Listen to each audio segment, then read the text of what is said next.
Obviously, it's a goal to shorten duration of treatment for two reasons. Probably the biggest is cost. We know that these are expensive medications, and the shorter our duration of treatment, the less expensive they'll be.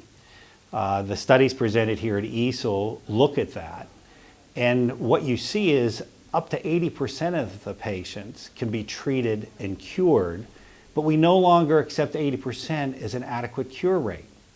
In the past historical perspective, we were happy to get 54, 55% cure rates. Now the bar's been set over 90% cure rates. So there's going to be a limit in duration. There is probably going to be a patient population where we can give shorter duration of treatment.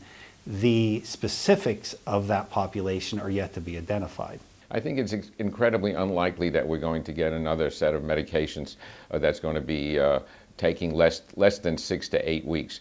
And still they're going to remain with some people have to take 12 weeks. The original or the recurrent argument always is, you know, that famous story about people who take the 5 pills of the Z-Pack. You know that story? Or the 6 pills of the Z-Pack. Z-Pack is 6 pills. You take 2 pills the first day and 1 pill a day for the next 4 days.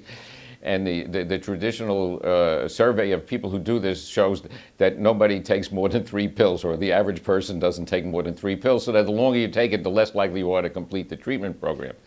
But I think that people who take this medicine are much better motivated in general. Those are the middle class patients.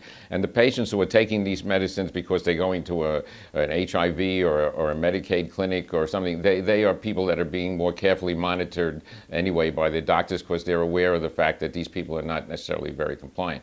But I don't think it's going to make much difference, and I think 6 to 8 weeks is about as low as it's going to get. And as long as it's down to 1 pill a day, or maybe 1 or 2 pills a day for 6 to 8 weeks, I don't think it's going to make much difference. So I think that's another area that we should stop crying about and just get out there and treat these people. Our cure rates are pretty high. The studies all are around 95%. I would guess that when we get into the real world, it'll probably fall to about 90%, which is still phenomenal. I have concerns about shortening duration of therapy any shorter than we currently have, 8 or 12 weeks. My concerns are that the rationale for shortening therapy are perhaps improved adherence and decreased cost. But we have to show definitively that by decreasing the length of therapy, we don't lose any efficacy. As we go back to cost, most insurers, payers, are going to pay one time only in life. So we better do it right.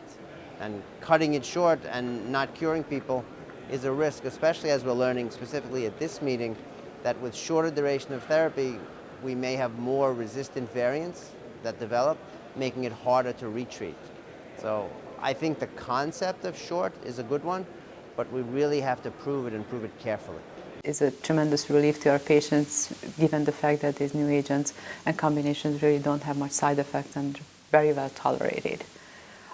Coming down on the length of the treatment to 8 weeks, I think is probably going to be feasible if studies prove that in certain patient populations, in probably individuals who don't have advanced liver disease or other comorbidities and certain genotypes. From the standpoint of understanding how hepatitis C is being cleared in the presence of these agents, given the fact that some of these inhibit viral replication and also have some effect on allowing the host immune system to clear the virus, I would be careful about really shortening the treatment tremendously, because our measures at this point are the serum levels of hepatitis C, and there is much more that's going on in the liver, where the virus actually battles the immune system, and that's where probably the decision is being made whether the hep C is really going to be cleared or potentially could come back.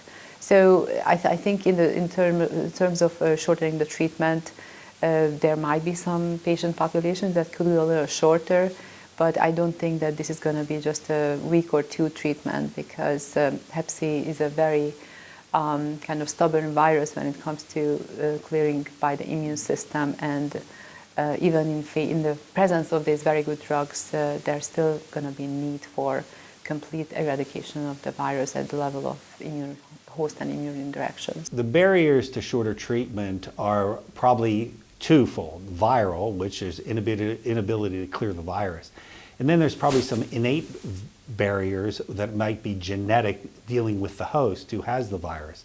If we look historically, we find barriers related both to genes, such as IL-28B genes, which determine your response rates.